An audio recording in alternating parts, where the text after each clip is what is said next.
family, friends, and followers. It's hard to believe I'm talking to you on the other side of active treatment. I finished radiation this week.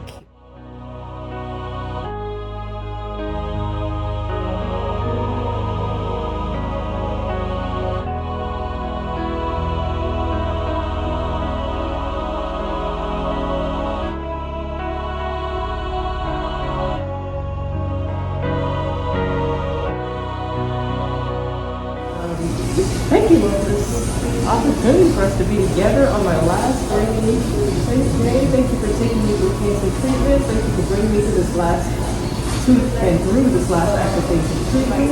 And we are counting it done and celebrating victory in Jesus' name. Amen. Okay, today was the last day of radiation. And so I am ringing the bell because this last phase of active treatment is done and we're through it. We made it through. And now with radiation, chemo, and surgery behind me, I can look ahead to the next chapter. So next steps, I'm starting endocrine therapy. I have the once daily pill tamoxifen that I'll start taking this weekend. And also a monthly injection, and I'll be taking these again for the next 5 to 7 years. I also will have my left tissue expander reinflated next Tuesday. Remember, back before I started radiation, my oncologist ordered that it be deflated like 3/4 of the way. So now they're going to replace that, and finally I have to have my port removed.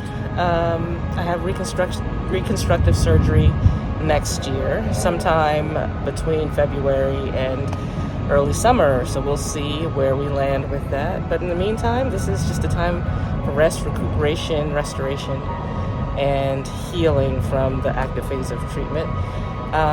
Still feeling the cumulative effects of some lingering chemo fatigue, radiation fatigue, and also the fatigue from going back to work in person. This past week, I was actually back at work for, I think 3 days in person, 1 day in the office, and then 2 days off-site, but at local community partnership events at Harvard. And I was just really grateful to be able to be up and about and on my feet. I did notice that the next day I was extraordinarily fatigued each night after I slept for about 11 and a half, 12 hours. And so it's just my body's way of reminding me that I'm, as much as I'm feeling better, I'm not 100% yet. And so I still have to pace my return to work and to my routine. So I have been able to work remotely, kind of punctuating my in-person days with remote days, and being sure to put my feet up and rest. I've been having some issues with the peripheral neuropathy more in my feet, not so much in my hands, thankfully, but in my feet, and feeling a lot more foot pain, a lot of ankle swelling and foot swelling.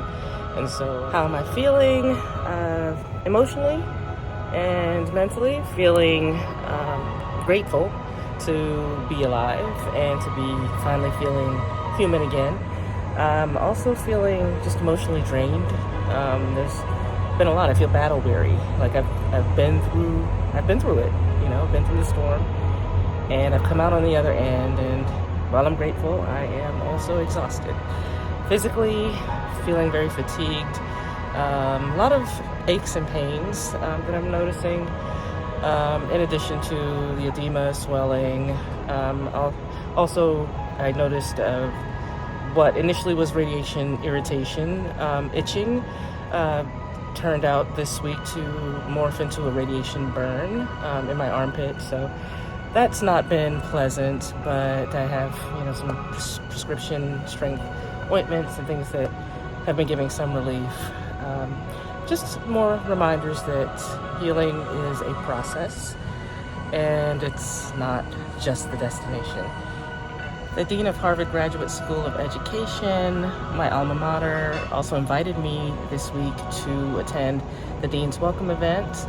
and I organized the performance of some of our musicians from the Boston Symphony Orchestra for this event, and it was just very well received. It was a wonderful way to open the school year and to give back to the school that gave me so much. So I was really grateful for that. And then later on this week on Thursday, we had the internship expo at the Graduate School of Education as well, where we were able to recruit hopefully some great interns to join our team. So it's been a very busy week, very eventful, but I also found myself just incredibly humbled and grateful to be alive, to witness and participate in these great events.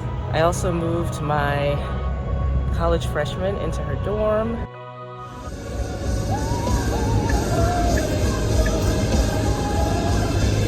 In 500 feet, take the Massachusetts 9 West ramp on the left toward Prudential Center.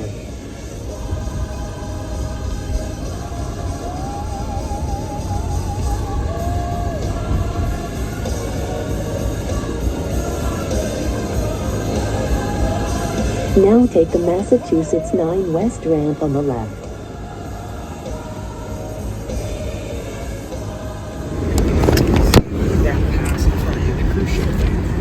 I'm gonna grab something for you now. We'll be right back. Okay. We're gonna ask you in a moment to move down, and there's a bunch of gentlemen wearing like neon yellow green shirts. Okay. You're gonna meet them down there.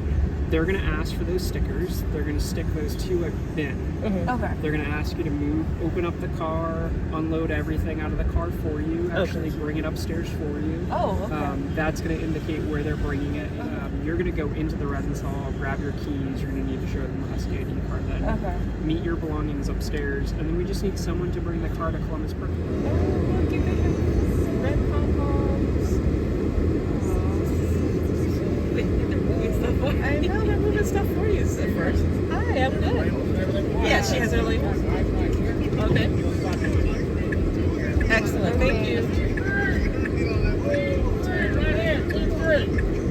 Turn right. Do I go all the way down? I guess I do.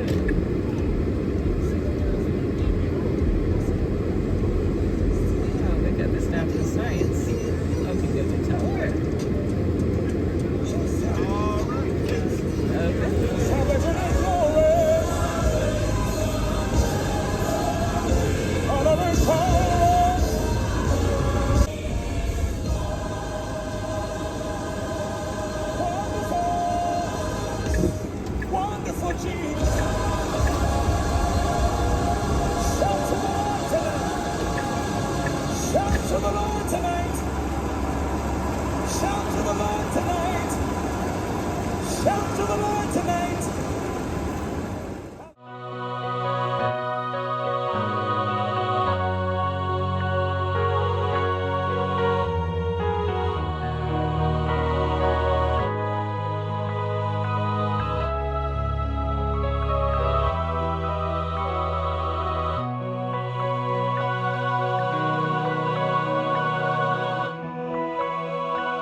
First massage therapy appointment at Dana-Farber to address the tightness on my right side, my right arm, shoulder, forearm, radiation, muscle tightness, limited range of motion.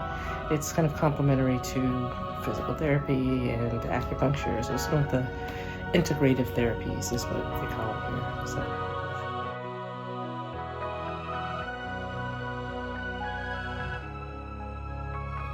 It's been, so I started about 8 weeks after surgery, and I was doing it weekly. And then we transitioned to every other week. Okay. And then now I'm like, so my last appointment was last week, and he's shifted me to an every 6 week schedule.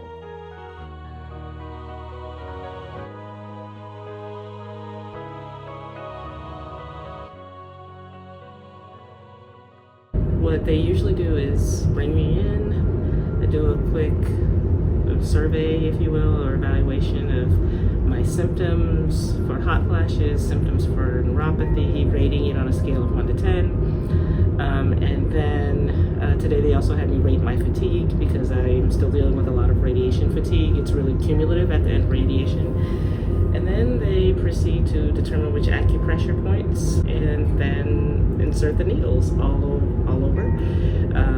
Today they've been focusing on my feet because I had a lot of neuropathic pain in my feet, as well as numbness and tingling.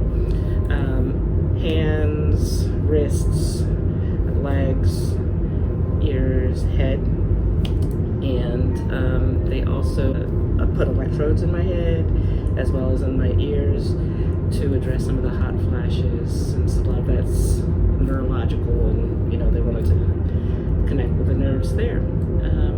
Then after that, I just lie here and rest and relax and let the needles do the work, as they've said, for about 30 minutes. And they lower the lights, have nice meditation music on, and then they'll usually put a heat lamp on my feet to keep my feet warm if I'm not having too many hot flashes. And afterwards, they come back in, turn on the lights, remove the needles, clean off any little specks of blood. Usually, what does it feel like? The electrodes in my head usually feels like a little pulsating, vibrating.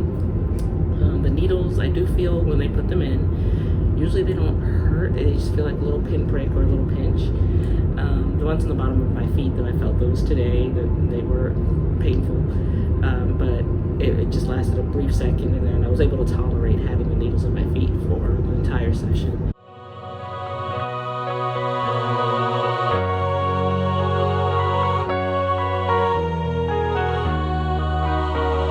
Also, check out the book During Where Faith Lives, written by Helen Cairns, my breast cancer doppelganger. We do have very similar diagnoses, similar treatment plans, and even similar timelines in terms of our treatment. And during our cross-section of our experiences, we found that we have so many more things in common: worship, music, and even in education. We're both educators. She's a powerhouse. She just had a book signing yesterday and really brought the house down with a powerful, anointed ministry of music, of worship, of singing, and signing. So if you get a moment, please check it out. # During Where Faith Lives on social media.